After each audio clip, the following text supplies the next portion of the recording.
जय हिंद। मैं हूं जितेंद्र दीक्षित। 4 PM महाराष्ट्र में आपका स्वागत है। महाराष्ट्र में राजनीति फिर एक बार गर्म है और एक साथ राज्य में कई सारी चीजें हो रही हैं। एक तरफ मनोज जरंगे पाटिल अग्रसर हैं मुंबई की तरफ, लोनावाला क्रॉस कर चुके हैं और कल तक मुंबई पहुंच जाएंगे। और उनकी ओर से दावा किया गया है कि मराठा आरक्षण को लेकर ये जो आंदोलन होने जा रहा है वो अभूतपूर्व होगा, तो उसको लेकर शिंदे सरकार टेंशन में है। तो वहीं दूसरी तरफ महाविकास आघाड़ी यानी कि ठाकरे सेना, शरद पवार वाली एनसीपी और कांग्रेस, इन तीन पार्टियों का जो गठबंधन है, इनके बीच में एक निर्णायक बैठक चल रही है सीट शेयरिंग को लेकर। और हो सकता है कि कुछ देर बाद यह स्पष्ट हो जाएगा कि इन तीनों ही पार्टियों में कौन कितनी सीटों पर चुनाव लड़ने वाला है और किन किन सीटों पर चुनाव लड़ने वाला है। फिर इसके बाद सांप्रदायिक तनाव का फॉलोअप चल रहा है। अयोध्या में जब भव्य राम मंदिर का उद्घाटन हुआ तो उसके बाद महाराष्ट्र के अलग अलग हिस्सों में सांप्रदायिक टकराव की खबरें आई, खास करके मुंबई से सटे मीरा रोड में। तो फिर वहां पर देखा कि यूपी के तर्ज पर बुलडोजर वाला एक्शन हो रहा है, मुंबई में भी हुआ। और जो सबसे बड़ी खबर इस वक्त चर्चा में है वो ये है कि एनफोर्समेंट डायरेक्टरेट बीते चंद हफ्तों में कुछ ज्यादा ही सक्रिय हो गया है और एक एक करके महाविकास आघाड़ी के घटक दलों के नेताओं को बुलाया जा रहा है, सम्मन भेजा जा रहा है। इसी कड़ी में शरद पवार के पोते रोहित पवार को कल ईडी के दफ्तर में सम्मन भेजा गया था। ईडी के दफ्तर में पहुंचने के बाद 12 घंटों तक उनके साथ पूछताछ हुई, उनसे तमाम सवालात पूछे गए, उनसे कागजात मांगे गए और रात को करीब 11 बजे उन्हें छोड़ा गया। यह शायद पहली बार हो रहा है कि महाराष्ट्र की राजनीति के इतने बड़े घराने के किसी शख्स को, पवार घराने के शख्स को, इतनी देर तक के लिए किसी जांच एजेंसी के दफ्तर में बैठना पड़ा। इसके पहले भी अजीत पवार को सम्मन भेजे गए, उनकी भी जांच हुई, शरद पवार तक को सम्मन भेजे गए, लेकिन कभी ऐसा नहीं हुआ कि पवार परिवार के किसी शख्स को इतने लंबे वक्त तक ईडी के दफ्तर में बिठाकर रखा गया हो और उनसे पूछताछ की गई हो। तो ये एक ईडी की दबिश की मिसाल थी कि किस तरह से महाराष्ट्र में इन दिनों ईडी काम कर रही है। और कल पूछताछ के बाद भी फिर से एक बार बुलाया गया है। 1 फरवरी को फिर से उन्हें कहा गया है कि कुछ और कागजात लेकर आइए, जांच में उनकी जरूरत है। बहरहाल ईडी की इस पूछताछ को एनसीपी सियासी तौर पर भी भुना रही है और कल एनसीपी के लिए एक शक्ति प्रदर्शन का मौका भी था। जब रोहित पवार ईडी के दफ्तर पहुंचे तो उनसे पहले ही एनसीपी के सैकड़ों कार्यकर्ता ईडी के दफ्तर के बाहर इकट्ठा हो गए। जहां पर बलाट स्टेट इलाके में ईडी का दफ्तर है, उसके ठीक पीछे एनसीपी का मुख्यालय भी है, अगल बगल की गली में ही है।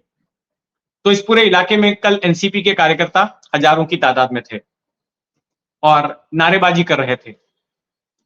ये कहीं हिंसक ना हो जाए, इसके लिए ईडी के दफ्तर की कड़ी सुरक्षा व्यवस्था की गई थी। इलाके को एक तरह से छावनी में तब्दील कर दिया गया था।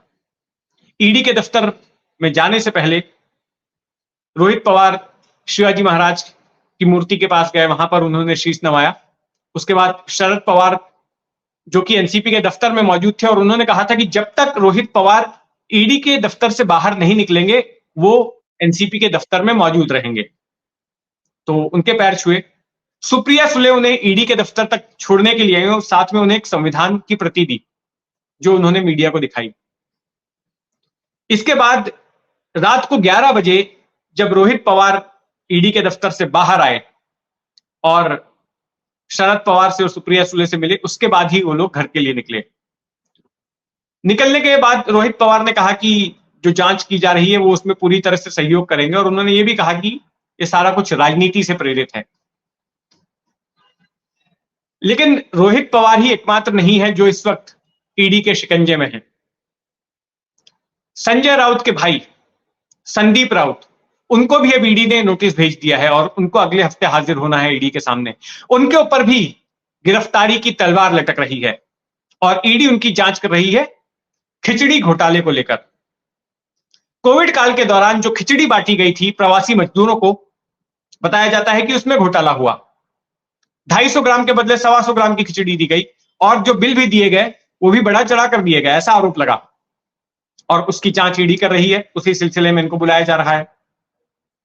फिर आज किशोरी पेडनेकर जो मुंबई की पूर्व मेयर हैं, उनको भी ईडी ने आज बुलाया था, सम्मन भेजा था। उनकी जांच हो रही है बॉडी बैग स्कैम के मामले में। कोविड काल के दौरान जिन लोगों की मृत्यु हुई, उनके शवों को जिस बॉडी बैग में रखा जा रहा था, उसमें भी घोटाला हो गया था, बढ़ा चढ़ाकर उसकी कीमत दी गई। उस मामले की भी जांच ईडी कर रही है। उसी सिलसिले में किशोरी पेडनेकर को बुलाया गया था, लेकिन किशोरी पेडनेकर ने अब वक्त मांग लिया है। फिर रविंद्र वायकर, उद्धव ठाकरे की सेना के एक दिग्गज नेता हैं, उनको भी एक 5 स्टार होटल के मामले में समन भेजा गया, लेकिन वो तारीख पर हाजिर नहीं हुए, उन्होंने भी वक्त मांगा है। तो एक एक करके महाविकास आघाड़ी के जो घटक दल हैं, उनको ईडी नोटिस भेज रही है और उनको बुला रही है।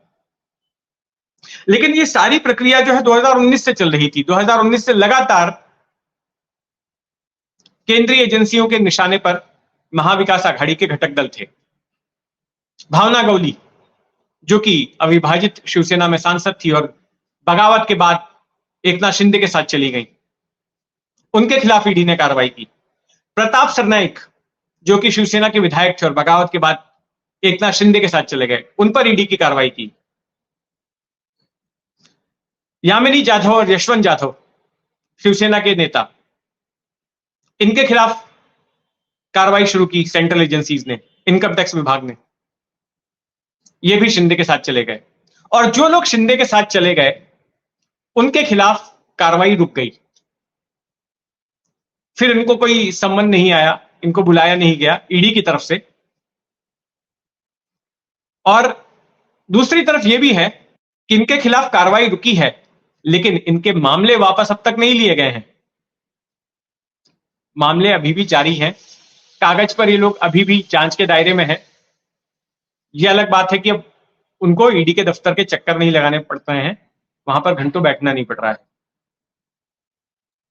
और ईडी ने तो कई बड़े लोगों को गिरफ्तार भी किया। सबसे ताजा गिरफ्तारी हुई सूरज चौहान की, जो कि आदित्य ठाकरे के खास हैं। इसके पहले संजय राउत को गिरफ्तार किया जा चुका है, नवाब मलिक को गिरफ्तार किया जा चुका है, अनिल देशमुख को गिरफ्तार किया जा चुका है, और अब जिन नेताओं के नाम लिए उनके ऊपर गिरफ्तारी की तलवार लटक रही है, रोहित पवार, किशोरी पेडनेकर, संदीप राउत, रविंद्र वायकर। इस बात से इनकार नहीं किया जा सकता कि कल को इनकी गिरफ्तारी नहीं होगी। तो जिसकी भी गिरफ्तारी होती है, जो भी हलचल होती है, हमारी उस पर नजर बनी रहेगी। आप भी अपनी नजर बनाए रखें 4 PM महाराष्ट्र पर। यह कहानी आपको कैसी लगी कमेंट बॉक्स में जरूर लिखिए, और अगर आपने अब तक इस चैनल को सब्सक्राइब नहीं किया है तो सब्सक्राइब कर लें। जय हिंद।